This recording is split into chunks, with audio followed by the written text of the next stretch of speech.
ఆంధ్రప్రదేశ్ రాష్ట్రంలో ముఖ్యమంత్రి చంద్రబాబు నియంత లాంటి పరిపాలన చేస్తున్నారని శ్రీకాళహస్తి బీజేపీ అభ్యర్థి కోల ఆనంద్ మండిపడ్డారు. కేంద్ర పథకాలకు స్టిక్కర్లు మార్చి టీడీపీ పథకాలుగా చిత్రీకరిస్తూ ప్రజలను మోసం చేస్తున్నారని అన్నారు. బీజేపీ పరిపాలన పట్ల ప్రజలు సంతృప్తికరంగా ఉన్నారని, ఇక శ్రీకాళహస్తిలో బీజేపీ ఘన విజయం సాధిస్తుందన్న నమ్మకం ఉందని కోల ఆనంద్ అన్నారు.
రసవత్రంగా మారుతున్నాయి. ముఖ్యంగా శ్రీకాళహస్తిలో బీజేపీ ప్రభంజనం ప్రత్యర్థి పార్టీలకి వణుకు పుట్టించే విధంగా ఉన్నాయి. ఇప్పటికే కూడా నరేంద్ర మోడీ పథకాలంతా కూడా ప్రజల్లోకి తీసుకువెళ్తూ బీజేపీ అభ్యర్థి కోల ఆనంద్ ప్రజల్ని అభ్యర్థిస్తున్న పరిస్థితి ఉంది. కేవలం ఓట్లు అడిగే హక్కు బీజేపీకి మాత్రమే ఉంది. ఈ 4.5 సంవత్సరం కూడా ఎట్టి పరిస్థితుల్లో కూడా తెలుగుదేశం పార్టీ ఎటువంటి అభివృద్ధి చేయలేదు అని చెప్పి కూడా ప్రజలకి వివరించే ప్రయత్నం చేస్తున్నారు. ప్రస్తుతం మనతో బీజేపీ అభ్యర్థి కోల ఆనంద్ ఉన్నారు. ఆయనతో మాట్లాడే ప్రయత్నం చేద్దాం. సార్, ఎటువంటి వ్యూహంతో ప్రజలకు వెళ్తున్నారు? ఇప్పటికే కూడా తెలుగుదేశం పార్టీ బీజేపీ మీద ఒక దోషిగా చిత్రీకరించేటువంటి ప్రయత్నం చేస్తుంది రాష్ట్రంలో. మీరు ఎటువంటి వ్యూహం తెలబోతున్నారు? చంద్రబాబు నాయుడు గారు ఆయన ఈ రాష్ట్రంలో కేంద్ర ప్రభుత్వం నుంచి ప్రత్యేకంగా నరేంద్ర మోడీ గారు ఈ రాష్ట్రం మీద దృష్టి సారించి విభజన చెందిన రాష్ట్రాన్ని ఏ రకంగా ఆదుకున్నాడు అన్న విషయం రాష్ట్ర ప్రజలకి తెలుసు, దేశ ప్రజలకి అందరికి కూడా తెలుసు. మరి ఆయన నిద్రలేస్తే 2018 మార్చిలో పొత్తుల నుంచి వైదొలినాక ప్రతిరోజు కూడా ఒక దీక్ష అనేది పెట్టుకొని నరేంద్ర మోడీని భారతీయ జనతా పార్టీని తిట్టే విధంగా మాతో పొత్తులుండి ఆయన బయట వచ్చిన తర్వాత మరి ఇది అందరికీ తెలుసు. దానివల్ల ఆయన ఎంత ఇబ్బందికరమైన పరిస్థితి వచ్చిందో వస్తుందో కూడా తెలుసు ఆయనకి. కానీ ఈ రాష్ట్ర ప్రజలు మాత్రం ప్రతి ఒక్కరు గుర్తుంచుకోవాల్సిన అవసరం ఉంది.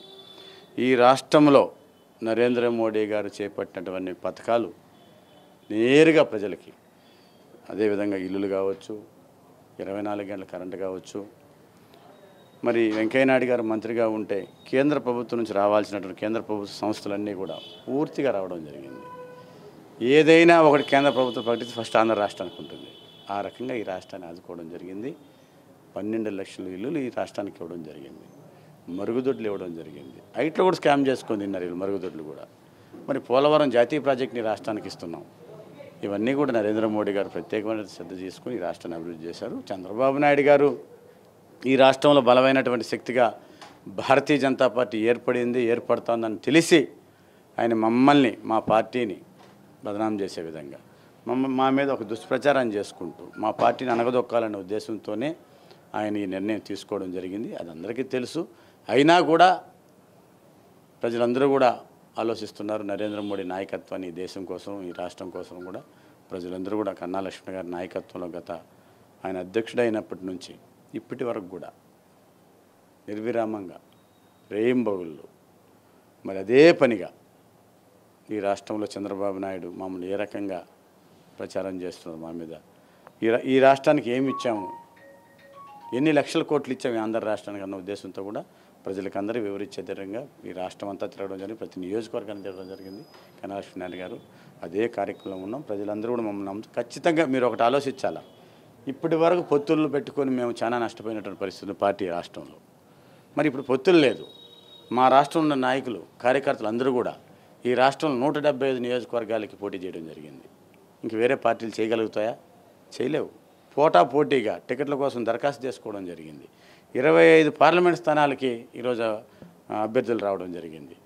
ఇప్పుడు అందరూ కూడా రాష్ట్ర ప్రజలందరూ కూడా చాలా సంతోషంగా భావిస్తున్నారు. ఒక్కసారి మాకు అన్ని నియోజకవర్గాల్లో మేము ఈరోజు మా కమలం గుర్తుకు మా పార్టీకి ఓటేసేటటువంటి పరిస్థితి మాకు కలిగిందనేటువంటి సంతోషం కార్యకర్తల నాయకుల్లో ఉంది ఈరోజు. అది చాలా సంతోషంగా భావిస్తాం. మేము పొత్తులో ఉండాలనే ఆశ మాకు ఎవరికీ లేదు. పోయిన దానివల్ల ఈరోజు రాష్ట్రం అంతా కూడా కేడర్ని మాకు ఈరోజు మేమందరం కూడా మంచి కేడర్ మాకు దొరికింది. రాష్ట్రం అంతా కూడా చాలా బాగా మాకు ఓటు శాతం కూడా ఉంటుంది. చాలా వరకు కూడా నియోజకవర్గాలు ఈరోజు గెలుపొందేటువంటి పరిస్థితి ఉంది. కాబట్టి ఖచ్చితంగా ఈ రాష్ట్రంలో కూడా భారతీయ జనతా పార్టీ ఒక బలమైన శక్తిగా ఏర్పడుతుందని చెప్పి తెలియజేస్తాం. ముఖ్యంగా శ్రీకాళహస్తిలో కోలానంద్ చరిత్ర తెరిచిన పుస్తకమే. అందరికీ తెలుసు తాను ఎంత అభివృద్ధి చేశానో. శ్రీకాళహస్తిలో అణువణువు అభివృద్ధిలో తాను భాగస్వాములు అయినాను. ఖచ్చితంగా నరేంద్ర మోడీ ఆశయాలు ఏదైతే ఉన్నాయో ఆయన పథకాలతోనే శ్రీకాళహస్తి ప్రజలు సంతృప్తిగా ఉన్నారు. నామినేషన్లోనే తెలుసుకోవచ్చు. కేవలం ప్రజలు స్వచ్ఛందంగా తరలొచ్చారు. తెలుగుదేశం పార్టీకి వైకాపాకి డబ్బులిచ్చి పిలిపించుకున్నారు. రాబోయే రోజుల్లో కూడా ఖచ్చితంగా అధిక మెజారిటీతో కూడా బీజేపీ జెండా పార్టీ శ్రీకాళహస్తిలో ఎగరేయడం ఖాయమని చెప్పి కూడా కోలానంద్ ధీమా వ్యక్తం చేస్తున్న పరిస్థితి. వీడియో జర్నలిస్ట్ మనీతో Umashankar, 99 news, Srikalahasti. For more updates, please subscribe 99 TV Telugu.